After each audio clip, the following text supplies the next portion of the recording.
অন্যের জুতা নিজ হাতে গুছিয়ে রাখেন 5 বেলা। এলাকায় তার পরিচিতিও অদ্ভুত নামে, আল্লাহু চাচা। পথে পথে ছেলে মেয়েদের চকলেট লজেন্স বিলান, বাথরুম টয়লেট পরিষ্কার করেন নিজ হাতে।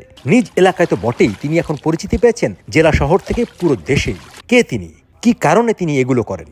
মুসল্লিরা নামাজ ধরার জন্য একটু তাড়াহুড়া করে, তাড়াহুড়া করতে গিয়ে হয়তো জুতা এদিক সেদিক রেখে চলে যায়। উনি আবার এই জুতাটাকে আবার ভাঁজ করে রাখে। এটা অনেক বছর ধরে উনি এটা করতেছে, অনেক বছর ধরে করতেছে। তবে ওনার এই যে বাচ্চাদেরকে যে জিকির করানো, এটা আমরা ছোটবেলা থেকেই দেখতেছি যে বাচ্চাদেরকে যেখানেই বাচ্চারাও ওনাকে যেখানে দেখে বাচ্চারাও বিভিন্ন জায়গা থেকে একত্রিত হয় এবং উনি জিকির করান। আর পকেটে হালকা পাতলা কিছু নাস্তা পানি রাখেন, এটা আমার বাচ্চাদেরকে দেন, এতে বাচ্চারাও খুশি আর ওনার সাথে জিকির করেন। তোমরা একজন একজন করে নাও। বিসমিল্লাহির রহমানির রহিম, আউযু বিল্লাহি মিনাশ শাইতানির। তারা হুড়া করে নামাজে যায়, জমাত ধরতে পারে না পারে, তখন জুতা আউলাইয়া ফরিয়া থাকে আতাইলে পাতালে এটারে আমি সোজা করে দিই। ছবিটা আমি আল্লাহরে পাইবার জন্য। আল্লাহ যেমন একটু রাজি খুশি হয়। মানুষে আইলি তার রাস্তায় যাইতে গিয়ে পারে যে আমি তারা হুড়াকে আমি আগে মানুষ যাইজ্ঞানি জুতা আমি পাই না পাই সেই জন্য আইছে। জুতা যদি মানুষ যাইগে তাহলে তো আমি ঠিক করতে পারবো না। আর নামাজ পড়ি জলদি, হ্যাঁ ইনশাল্লাহ সবসময় পারি, বেশি থাকলেও আমি ইনশাল্লাহ। এই জাতীয় কাজ সমাজের সব শ্রেণীর মানুষ করতে চায় না,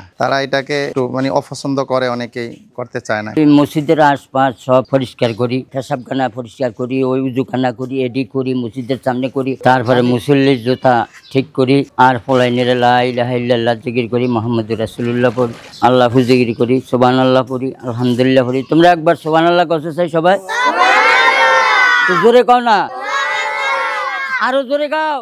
আলাদা পয়সা আমারে অল্প সাধারণ মাসে 1500 টাকা দেয়। তো মনে করেন এতে তো আমি চলতে পারি না, আমার আল্লাহ চালায়, আল্লাহর ভরসা। রাস্তায় পাইলেই পলাই নেড়ে আল্লাহর জিকির করাই, তারপরে আমি লজে সার মুড়ি দিই। আল্লাহু নামে চিনতে পারে, আমি তো আল্লাহু না, আমি আল্লাহু জিকির করি। এখনো লজে সারা বান্ডিল দিয়ে বাড়িয়ে যাবো, 1 ঘন্টা ঘুমগাম, তারপরে বাড়িয়ে যাবো। এটি ওই বেরির দাঁতন খাবে, আবার ফলাই রেডি থাকবো। আমি একেবারে মনে করেন মনিরাম, রাস্তার মাথা, আপনার যে ওই মুসির ফুল, ওইটা জানি কোন বাজার কয়, এই দিকে আমি করি। হ্যাঁ, সকালে মানুষ জাগাই। আমি পোলা ফাইনারে নমাজের জন্য ওই যে ঘর আছে না, ঘর বাজারে, এই ঘরের থেকে রাত ফজরের নামাজ পড়তে বলে টাকাই, আর পোলা ফাইনারও নামাজ পড়তে কই, সবারই এইটাই। আর আল্লাহর কোরআন পড়তে কই। চাচাকে আমরা আল্লাহ নামে চিনি। উনি রাস্তাঘাটে সকলকে ডেকে সকলকে জিকির করায় আল্লাহ, তারপর সুবহানাল্লাহ, আলহামদুলিল্লাহ এসব বলে জিকির করায়। এজন্যই ওনাকে আমরা আল্লাহ নামে চিনি। অনেক সময় লজেন্স, মুড়ি, চানাচুর, মনেকা এগুলো আমাদের খেতে দেয় এবং আদরের সঙ্গে মসজিদে নিয়ে আসে। এটা সেরকম সে কোনো অর্থ নেয় না। মসজিদ থেকে তাকে যে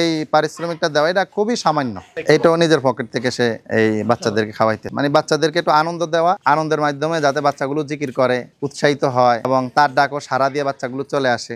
আলহামদুলিল্লাহ, এটা তার ভালো দৃষ্টিভঙ্গি, ভালো। আমরা তাকে এটা ভালো দৃষ্টিতে আমরা এটা দেখি। আর এটার ভিতরে তার কোনো দুনিয়াবি কোনো সার্থকতা তার নাই, সে একমাত্র আল্লাহর জন্য করে। এটা তো সকলের বা সবার মাথায় এটা কাজ করে না, এটা তার মাথায় কাজ করে বিদেয় সেটা করতেছে।